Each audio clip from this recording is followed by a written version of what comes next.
Welcome to Choice Classic Radio. Like us on Facebook, subscribe to us on YouTube, and help keep this show alive by donating at choiceclassicradio.com.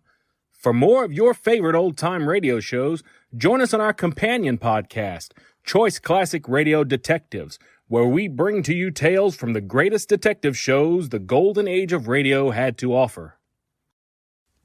And now, with 946 episodes, broadcast on CBS Radio from 1940 to 1962, we bring to you Suspense.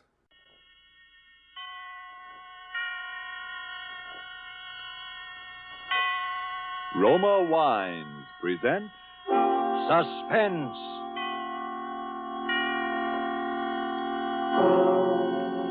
Roma Wines, made in California for enjoyment throughout the world. Salud. Your health, senor.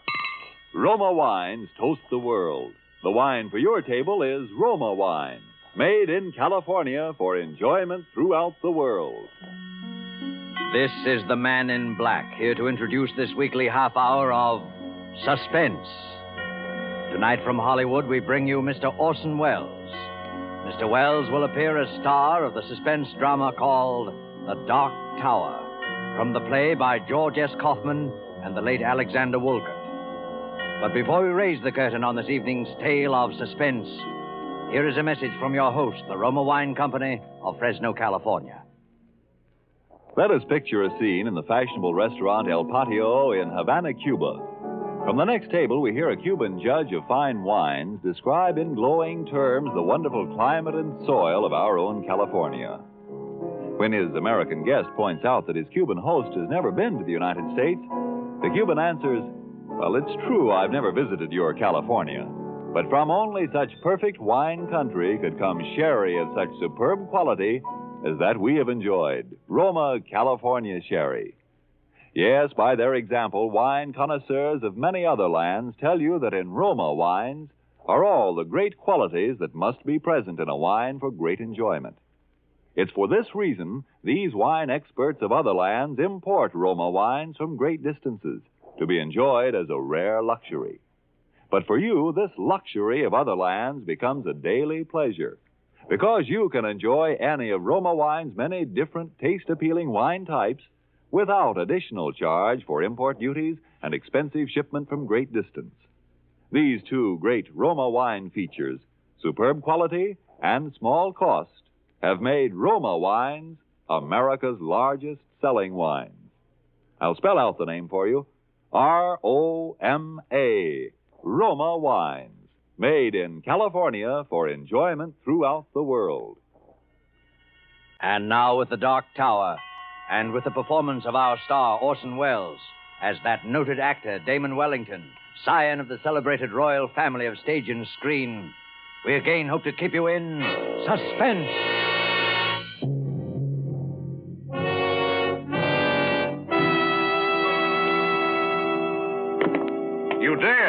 You dare call me a ham. Varlet, I will prove to the world there are no brains within that thick Teutonic skull. I'll cleave it open like an overripe melon. Who thus profanes the rehearsal of maligns? Enter, if thou art man of woman born. I fear thee not. Hello, Damon. Ben Weston, you old son of a gun.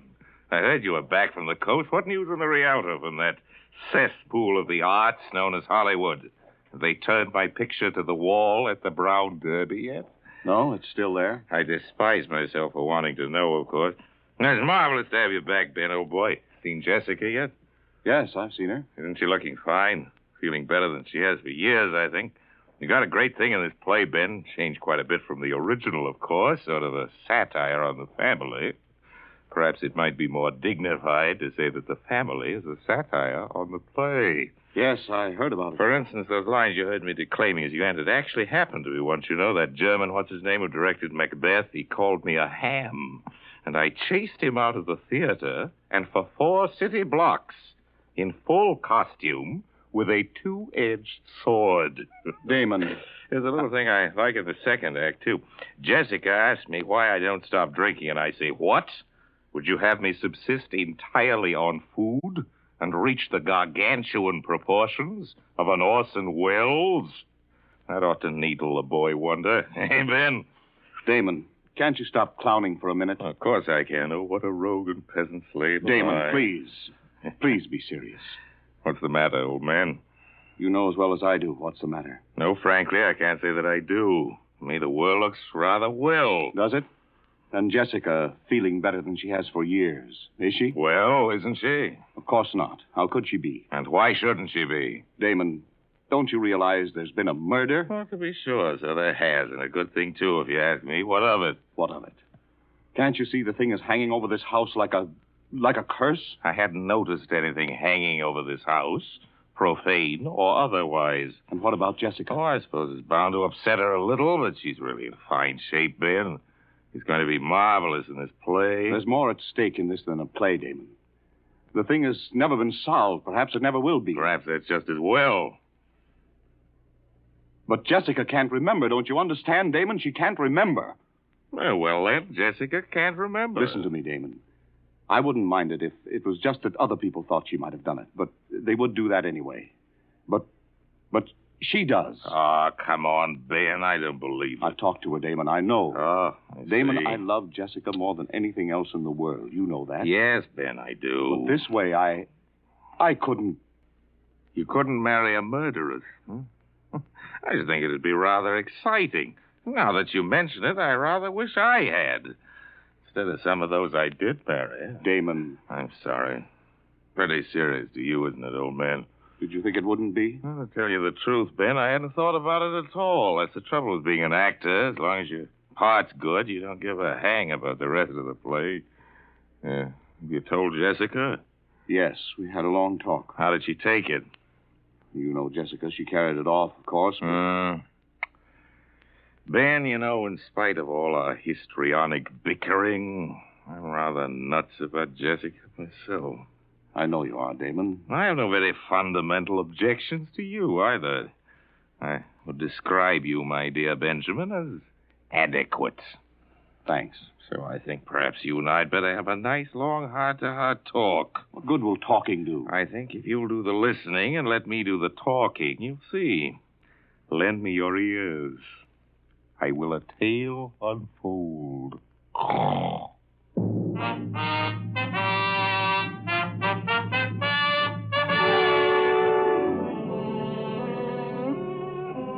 Well, Jessica, as you know, had been in a sanitarium for nearly a year. She hadn't been on the stage in more than 2 years.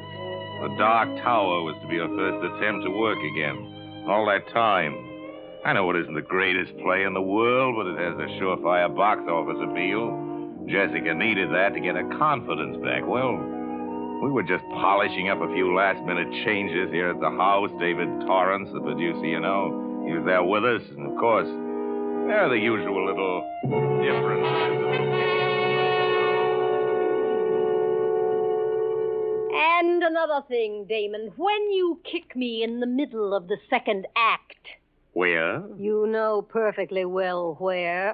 Is it absolutely essential that you boot me halfway across the stage? What do you want me to do? Pull my punches?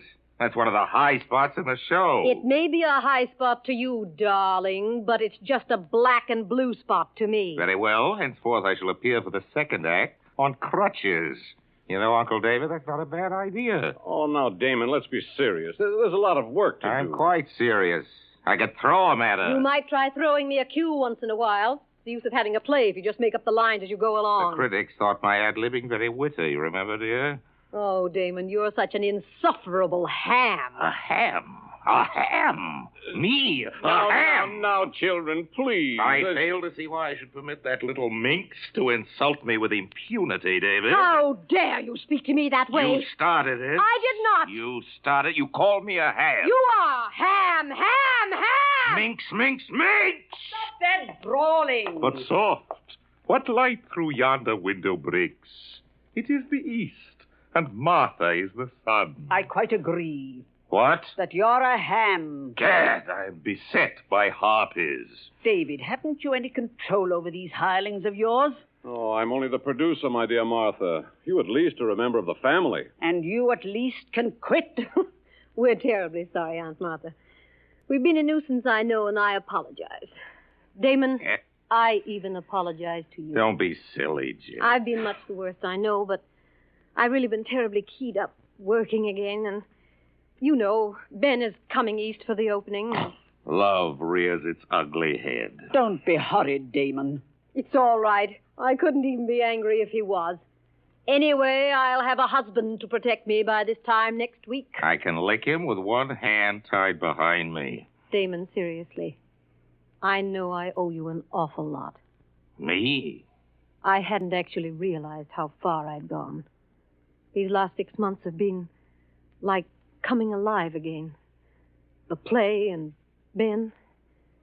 Thanks, Damon. Good Lord. Now I think I'll dress for dinner. Let's all go out to I'll get it. Aunt Martha, where would you like to go? To a rest home. Hello? Who? No. No, he's not here. He's not here, I tell you. He's dead. Oh, darling, what is it? It was for Stanley. For Stanley. Yes. Never mind, darling, it's all right. Just some fool who didn't know. Of course. Damon, you take David and Martha out to dinner, will you? I think I'll lie down for a little while. Oh, come on, Jess. You mustn't let a little thing like that upset you. I know, but I'm awfully tired. Please. Jessica! You'd better leave her alone for a while, Martha. Oh, I suppose so. It was for Stanley Vance, the husband, huh? Yes. He's dead, you say? You might as well tell him about it, Martha. I was always for telling about it. Well, you don't have to. I'd rather.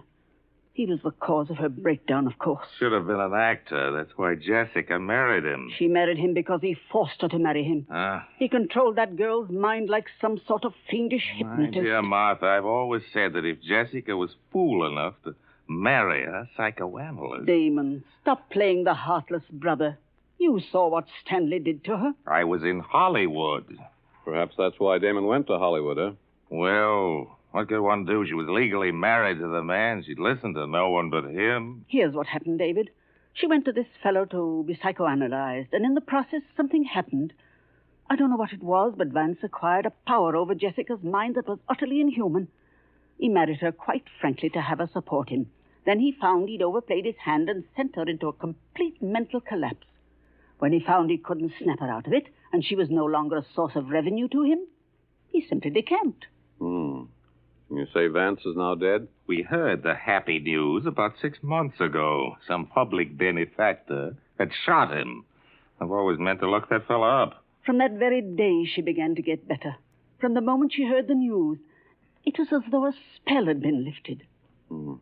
Now she's practically all well. You know, it's odd at that, someone phoning for him after all these months. Probably the sheriff just catching up. Oh, I wonder who that could be.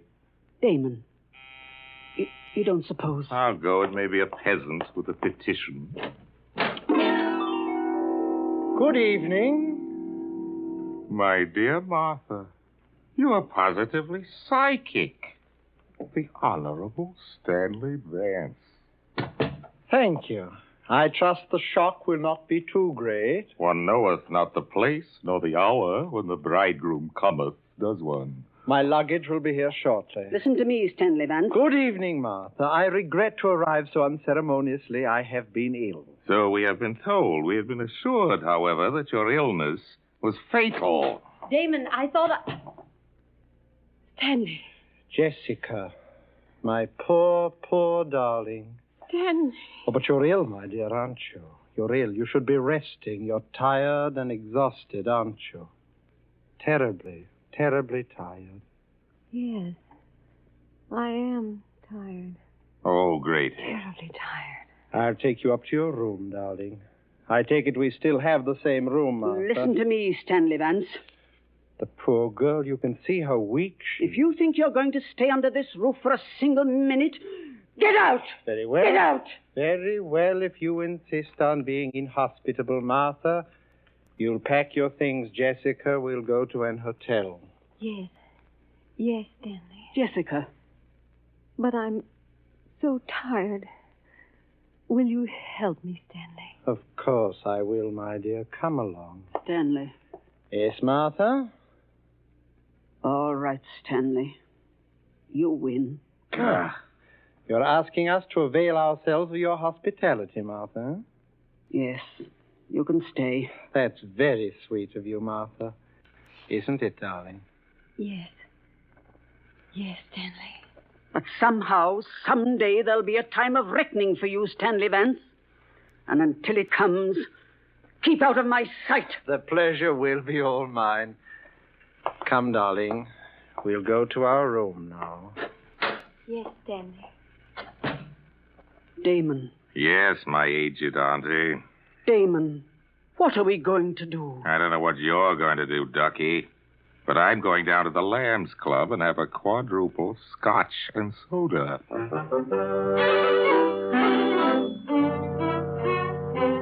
You may think it heartless of me, but during the next few days I simply stayed away. I think you'll understand my reasons later. As for Jessica, she was, of course, completely in his power again, and about a week later there appeared upon the scene a gentleman who was destined to play a very substantial role in our little drama. I think you've already met him, at least on one occasion.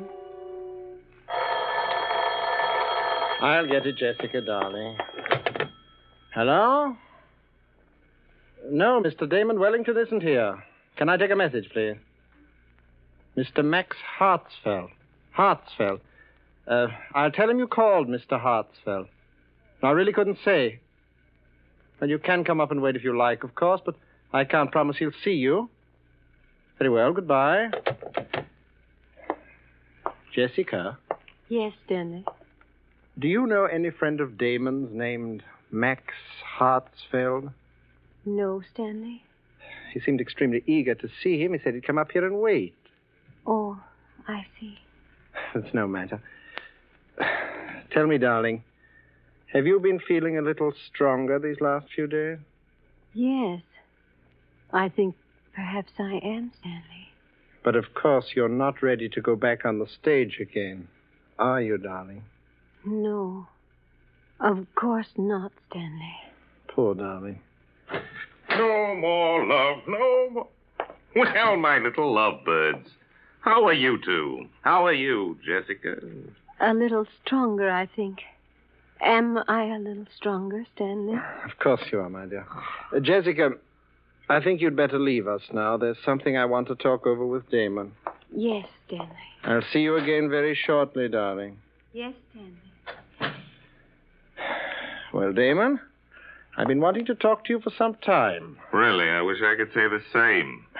I suppose you realize, Damon, that it's out of the question for Jessica to go on in the play in her present condition. Kind of the point, William Vance. I have a pressing engagement with a pin-up girl, and I have got to change into my zoot suit. No, seriously, Damon.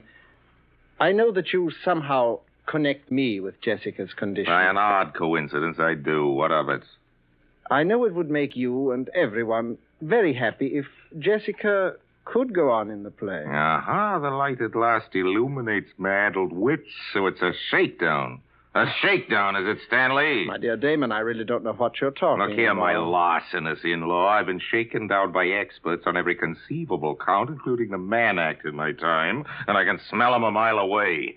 What you propose is that for certain financial considerations, you will leave this happy home, Jessica will recover, and she can go on in the play. The answer is no. There won't be any play without her, Damon. Are you suggesting that my name is not sufficient to draw the suckers? I can get a dozen people to play Jessica's part. Margaret O'Brien, Marjorie Main, Daisy, Agnes Moorehead. Makes no difference to me. Anybody at all. Don't try to bluff me, Damon. After all this build-up, you won't dare go on without Jessica. You little know me, Stinky. You may consider your little farce as having closed on opening night. As for Jessica, I'm very much afraid that she's made her bed, and now she'll have to lie in it. There's no cure for her short of murder with yourself as a victim, and I do not propose to put my neck in the hangman's noose. Good night. I think you'll see things my way a little later, Damon. Forbid.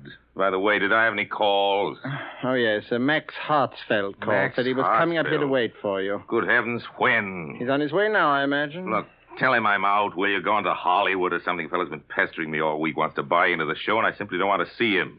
Oh, he wants to buy into the show. Yes, he does not share your lamentable lack of faith in my talent, Stanley, and he's dying to buy into the show. Does he know Jessica won't be able to appear? Of course he does, you idiot. Everybody does. Don't you read the trade papers? And now good night, repulsive. I have other fish to fry. Toodaloo, flat top. Jessica. Oh, Jessica, my dear. I'm coming, Stanley.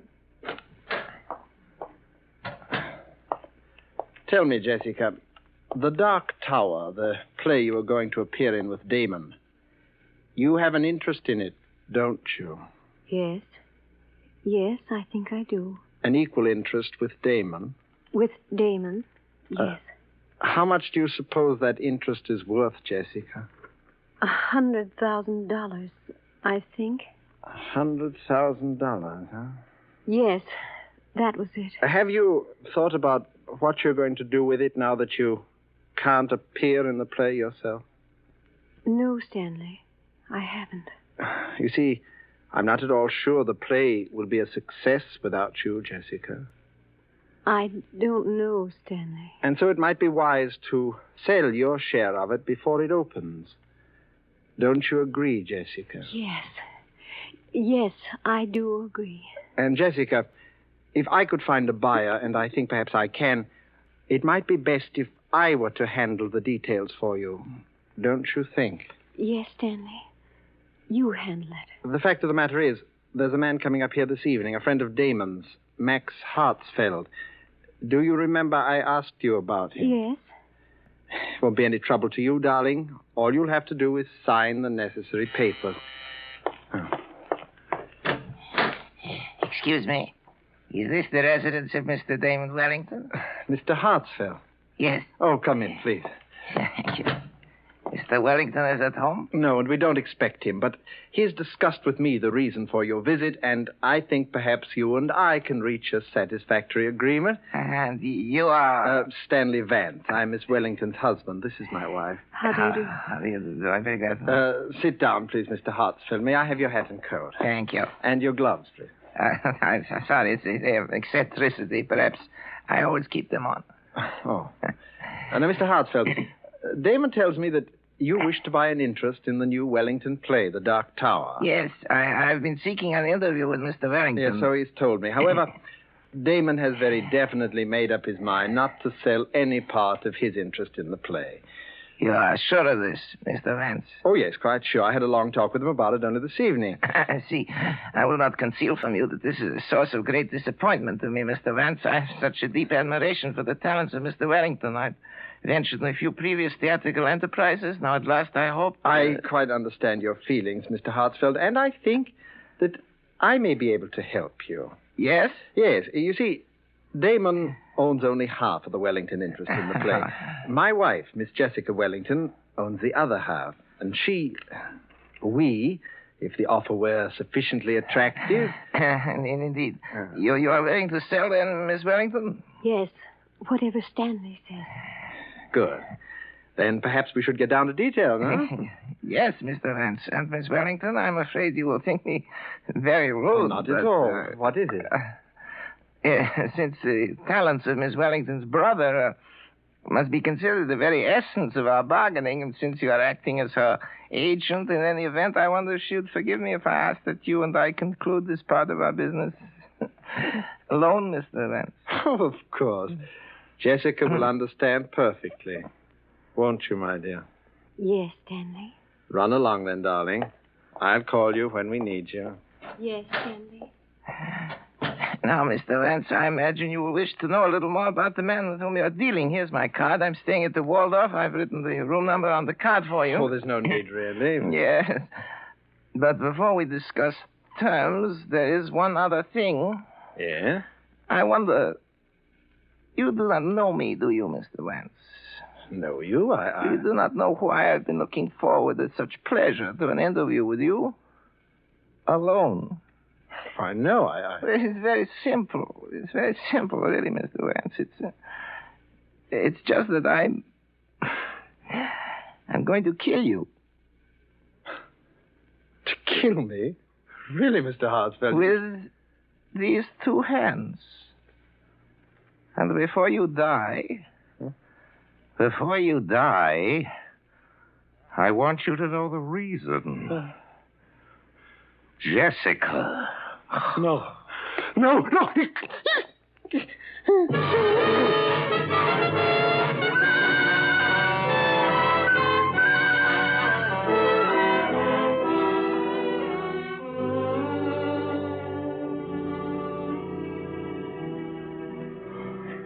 So you see, Ben, there is your murderer, Mr. Max Hartsfeld. And I hope you're duly grateful to him. An elusive fellow, Hartsfeld. The police have been trying to find him for 2 weeks. They never will.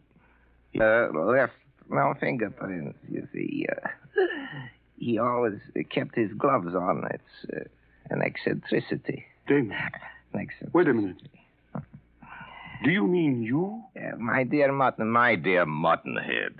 Listen, darling, the whole thing's perfectly clear. It's as plain as the putty nose on Max Hartsfeld's face. I still can't get it into my head. Benjamin, if you don't know who Max Hartsfeld is by now, you are the only person within the sound of my voice who does not. You mean you impersonated... Then it wasn't Jessica. Jessica? She never could have done it. The girl has talent, but no genius. But Damon, murder. Murder, he says. Dear friend, you share with me a guilty secret. Your lips are sealed. Come, in the words of Hamlet, never, so help you mercy. Note that you know aught of me. Swear by my sword. What? Swear! I swear. Well said, old mole. Well, I think that winds up the case, Watson. Jessica will receive by registered post a signed confession by Max Hartsfeld, bound in vellum. That should end her worries. You may consider it as my wedding present. It will be a work not without literary merit, although written lefty. I should prefer it to be published posthumously. I look forward to a long and brilliant career in the theater. I should not care to terminate it abruptly upon so paltry a characterization as the late Max Hartsfeld. Music. Curtain.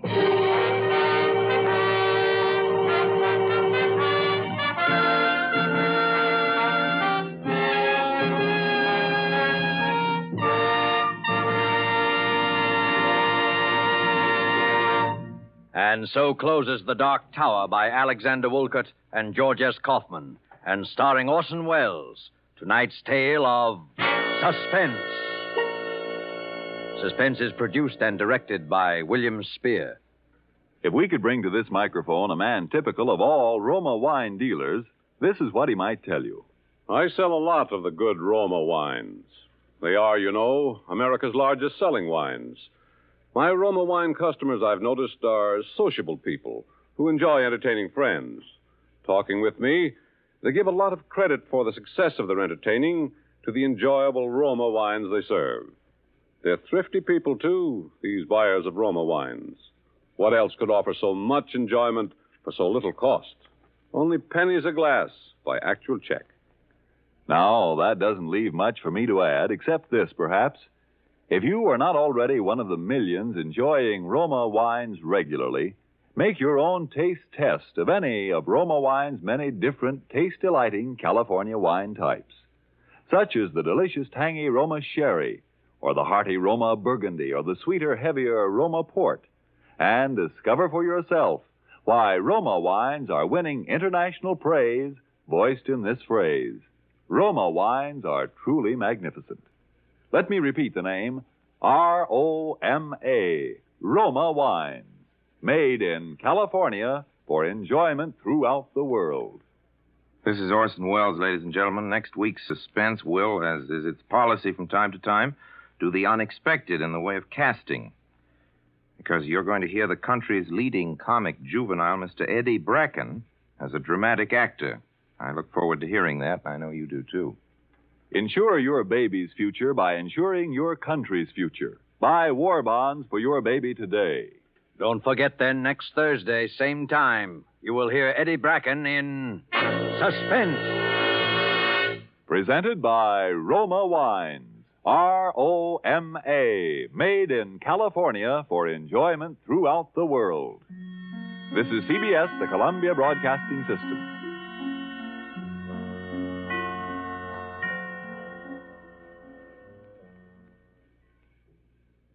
That concludes today's episode. We'd like to thank you and remind you to donate at choiceclassicradio.com. Remember, your donations make episodes like this possible.